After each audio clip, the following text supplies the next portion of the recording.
몇 해 전에 저 미국에서 어느 초등학교에서 총기 난사 사건이 일어났습니다.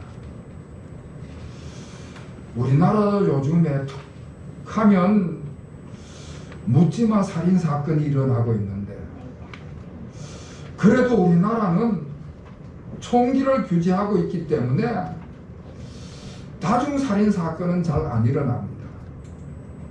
그런데 미국은 개인이 총기를 소유할 수 있으니까 총기 살인 사건이 일어났다 하면 한꺼번에 수많은 사람이 살해를 당하는 것입니다. 그러니 뭐 끔찍한 일이라는 것이지. 초등학교에 총기를 든 범인이 들어와서 그 총을 난사질을 했습니다. 그 학교 교장 선생님이 여성이었는데 총소리가 나는 교실을 향해서 급하게 뛰어가다가 뭐 혼비백산에서 뛰쳐나오는 어린이들을 옷장 속으로 숨기는데, 옷장 속으로 숨기는 그 순간 범인의 총에 맞아서 그 교장 선생님이 죽게 되는 것입니다.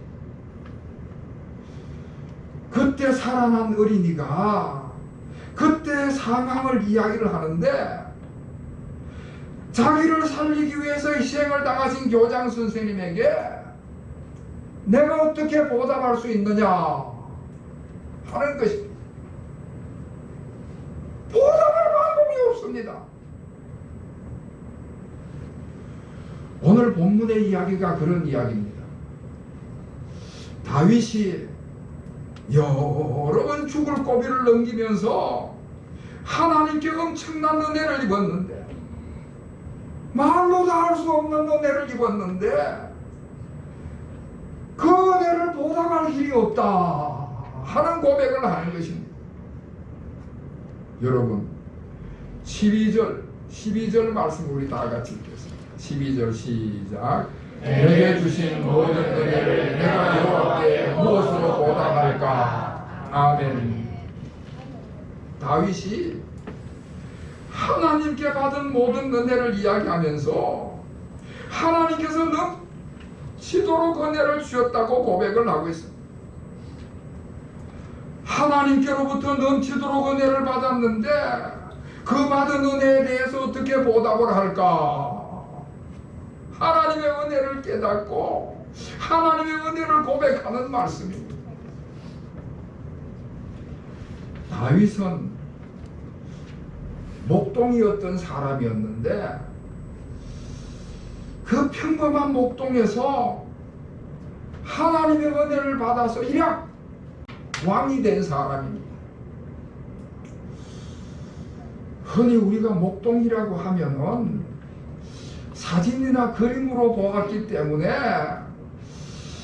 그저 목가적이고 아주 낭만적인 모습만 우리가 봤는데요, 실제로 목동이라는 삶은 아주 형편없는 삶이고 굉장히 힘든 일을 하는 직업입니다. 가정을 떠나야 되지요. 동네를 벗어나야 되지요. 양들이라고 하지만은 그 짐승들하고 덜해서 삶을 살아가는 것입니다. 그러니까 굉장히 힘들고 험한 일을 할 뿐만 아니라 아주 외롭게 살아가는 사람들입니다. 그 당시에는 일반 사람들이 목동은 짐승들하고 살아간다 해가지고 천시하는 직업이었습니다. 실제로 다윗이 그 가정에서도 천시를 받았습니다. 가정에 큰 행사가 있으면은 가족들이 다 모여드는데 다윗은 혼자 전력에서 저 양을 쳐야 되는 그런 천시를 인정받지 못하는 사람이었습니다. 그런데 그런 다윗을 하나님께서 택하시고 세우셔서 한 나라를 다스리는 왕을 세우신 것입니다. 모든 백성을 다스리는 왕으로 세우셨습니다. 그것도 위대한 왕으로 세우신 것입니다. 오늘날 이스라엘 나라 국기를 보면요, 그 중앙에 별이 그려져 있는데 그 별이 바로 다윗의 별입니다.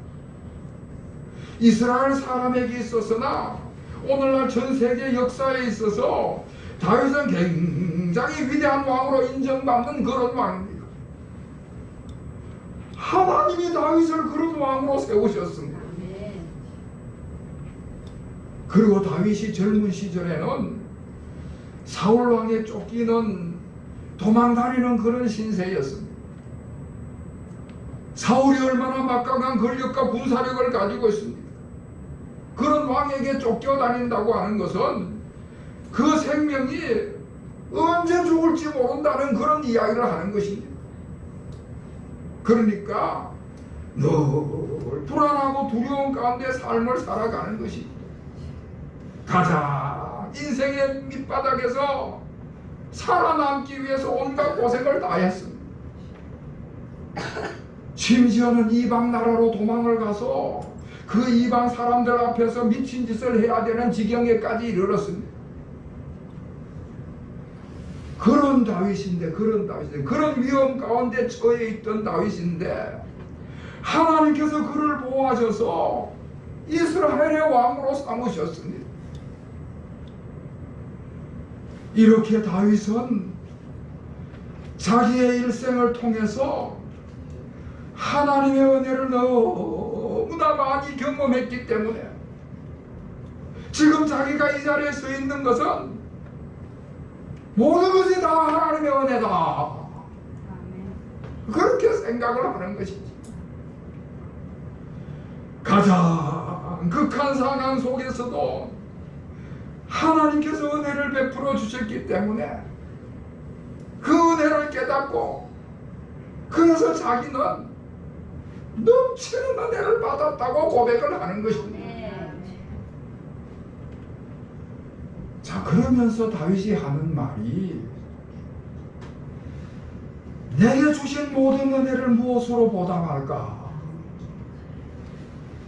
내가 이렇게 넘치도록 은혜를 받았는데 내게 주신 은혜를 무엇으로 보답할까?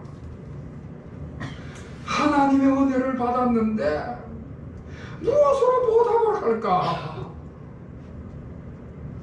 그 이야기 속에는 내가 너무 큰 은혜를 받았기 때문에 내가 마땅히 감사하고 보답을 해야겠다 하는 의미가 담겨져 있는 것입니다. 그러면서 또 다른 한편으로는 나한테 아무런 능력이 없기 때문에 보답할 방법이 없다는 말을 하는 것입니다. 뭔가 보답을 하고 싶기는 한데 내가 보답할 만한 것을 가지고 있지 않기 때문에 보답할 것이 아무것도 없다. 나는 보답하고 싶은데 보답할 방법을 찾지를 못해가지고 내 마음이 너무나 안타깝다, 그런 고백을 하는 것입니다. 자, 그런데 그런 중에 있던 다윗이 자신이 할 수 있는 방법을 찾아냈습니다. 자기 수준에서, 인간적인 수준에서 할 수 있는 자기 수준에 맞는 나름대로 최선을 다해서 하나님의 그 은혜에 보답하는 방법을 찾았는데 그게 오늘 13절에 나오는 이야기입니다. 13절 말씀에 보면은 구원의 잔을 들고 여호와 이름을 부르리다 말씀을 하고 있습니다. 여기서 구원의 잔을 들었다 하는 말씀은 무슨 말씀인가 하면은 제사장이 제단의 잔을 가지고 들어가서 그 제단의 잔을 부어드리는 그것을 상징하는 모습을 가지고 있습니다. 그러니까 다시 말해서 구원의 잔을 들었다는 것은 하나님 앞에 예배를 드리겠다 하는 이야기인 것입니다. 다윗이 하나님의 은혜에 감사해서 보답하는데 그 첫 번째가 하나님 앞에 예배를 드리는 것입니다. 17절 말씀에도 보면은 내가 주께 감사제를 드리겠다 말씀을 하고 있습니다. 다윗은 하나님의 은혜에 감사해서 그 보답의 첫 번째로 하나님 앞에 예배를 드리는 것입니다. 여러분, 예배가 뭐겠습니까?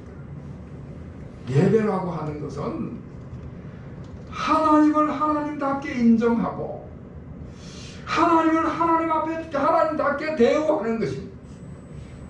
우리 하나님은 나를 비롯해서 누주만으로 창조하신 창조주시고요, 오늘날 또 살아계셔서 우리를 다스리시는 우리의 인생의 주인이십니다. 그런 하나님을 하나님으로 인정하고 그 하나님 앞에 무릎을 꿇고 몸과 마음을 들여서 예배를 드리는 것이지. 그것이 바로 우리가 하나님께 받은 바의 은혜에 보답하는 첫 번째 방법이 되는 것입니다. 하나님의 은혜를 깨달을 때마다, 하나님의 은혜를 감사할 때마다 몸과 마음을 다해서 예배드리는 우리 성도들이 되시기를 주님의 이름으로 축원합니다. 그리고 13절과 17절에서는 여호와의 이름을 부른다 말씀을 하고 있습니다. 여호와의 이름을 부른다는 것은 하나님께 영광을 돌리고 찬양을 드린다 하는 말씀입니다. 다시 말해서 하나님의 은혜에 보답하는 두 번째 방법은 하나님께 영광의 찬양을 돌리는 것입니다. 여러분, 시편의 대부분이 다윗의 지은 시로 되어 있습니다. 시편이요, 수천 년 전에 지어진 시인데 이 다윗의 시가 오늘날 우리가 읽을 때마다 은혜를 받게 되고, 어쩌면 그렇게 내가 겪고 있는 상황하고 똑같은 이야기를 하는지, 내가 하나님 앞에 고백해야 될 내용이 다윗의 시가 대신해서 고백하고 있는 것을 우리가 느끼게 되는 것입니다. 시편 한번 찬찬히 읽어보세요. 다윗이 고백하는 내용이 내 삶에 똑같이 나타나고 있는 일들입니다. 그러니까 다윗은 하나님의 은혜를 깨달을 때마다 하나님 앞에 찬양시를 지어가지고 하나님을 찬양했습니다. 그것이 하나님의 은혜에 보답하는 또 다른 하나의 방법이다. 2018년도에 100세의 나이로 100세의 일기로 빌리 그레함 목사님이 소천을 하셨습니다. 별세를 하셨습니다. 20세기에 최고의 부흥 강사가 누구냐 하면 당연히 빌리 그레함 목사님일 것입니다. 전 세계를 다니면서 전도 집회를 하신 분이고요, 우리나라도 여러 번 오셨고, 1973년도에는 여의도 광장에서 100만 명이 운집한 가운데에서 전도 집회를 한 적이 있습니다. 이 빌리 그레함 목사님이 별세하기 직전에 자서전을 남겼습니다. 그 자서전 속에 보면은 이분이 전도 집회를 다닐 때마다 늘 함께 따라다니면서 찬양을 했던 찬양 사역자의 이야기가 나옵니다. 이 찬양 사역자가 빌리 그레함 목사님에게 이런 농담을 했답니다.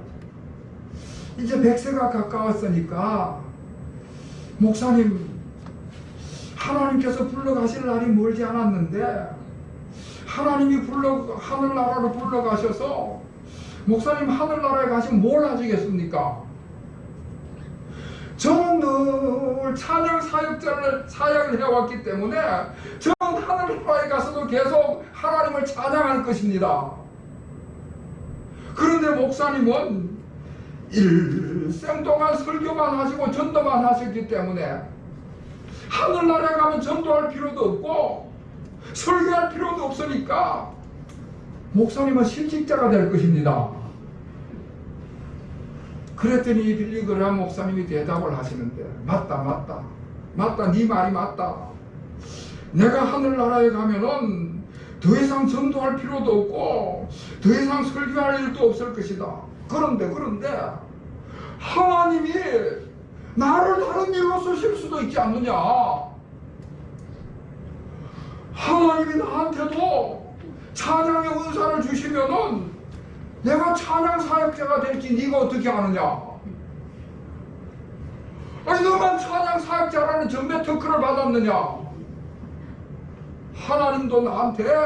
하나님께서 나한테 특별한 은사를 주시면 나도 찬양 사역할 수 있다.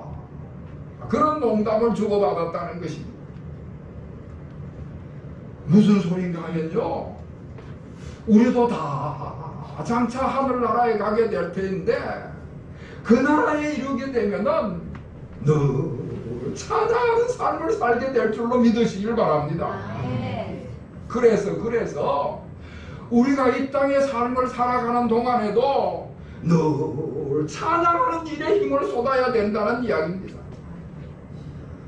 하나님의 은혜를 깨달을 때마다, 하나님의 은혜를 감사할 때마다 늘 찬양으로 보답하는 여러분이 되시기를 주의 이름으로 축원합니다.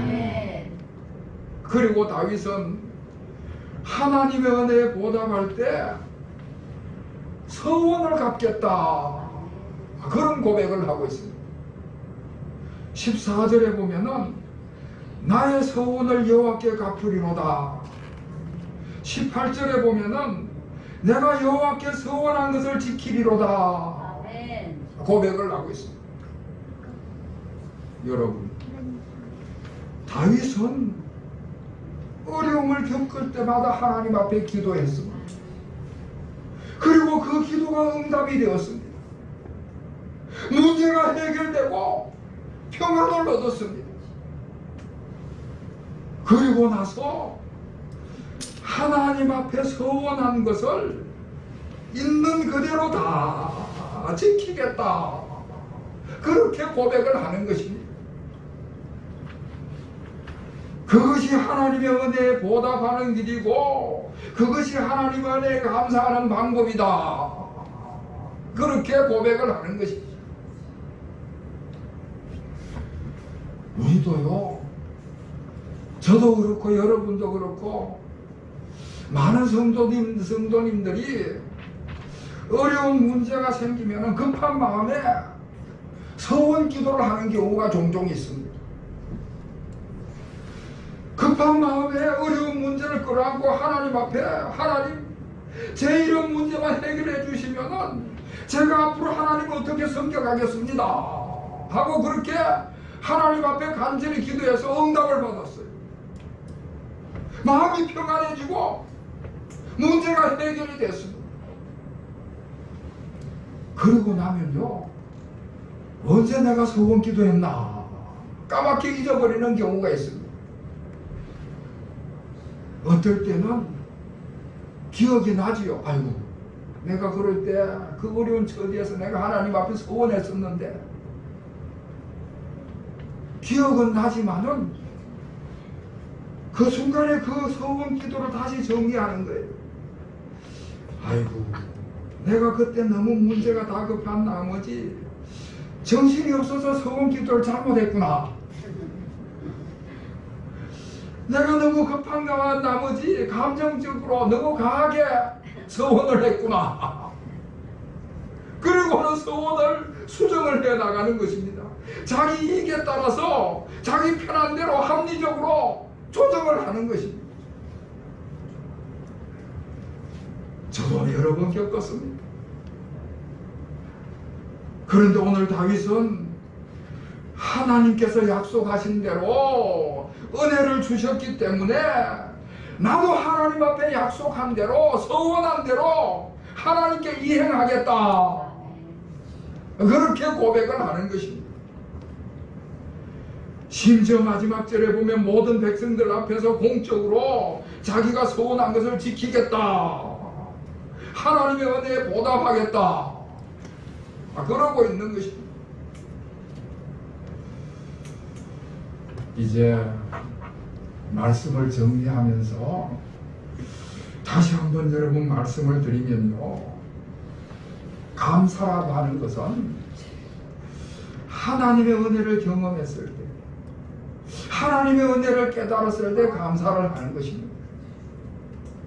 어떤 환경이든지 어떤 관계가에 있든지 간에 하나님의 은혜를 경험하면 감사를 드리게 되는 것입니다.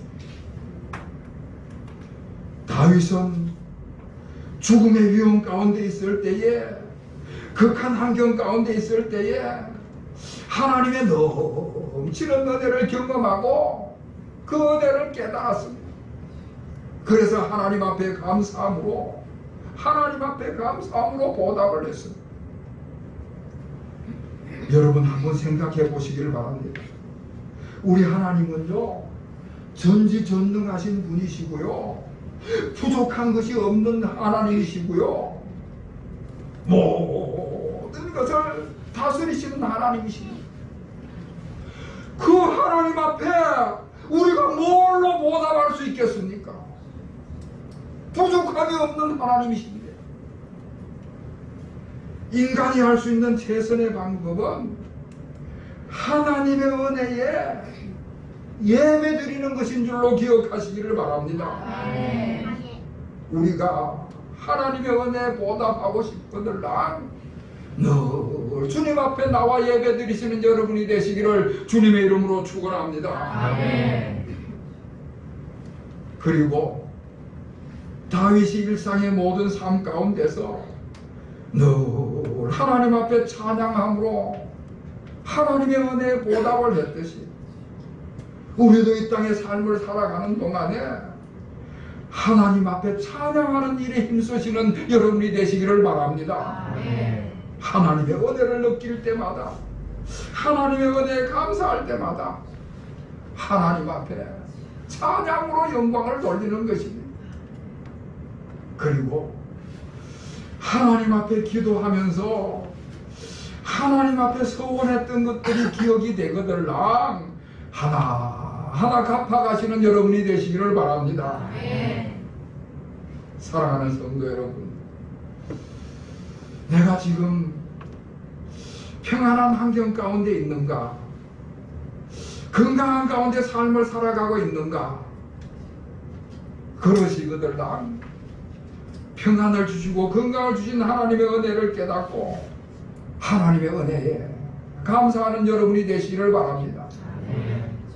혹이라도 힘든 환경 가운데 있다든지 어려운 환경이나 극한적인 환경 가운데 있다면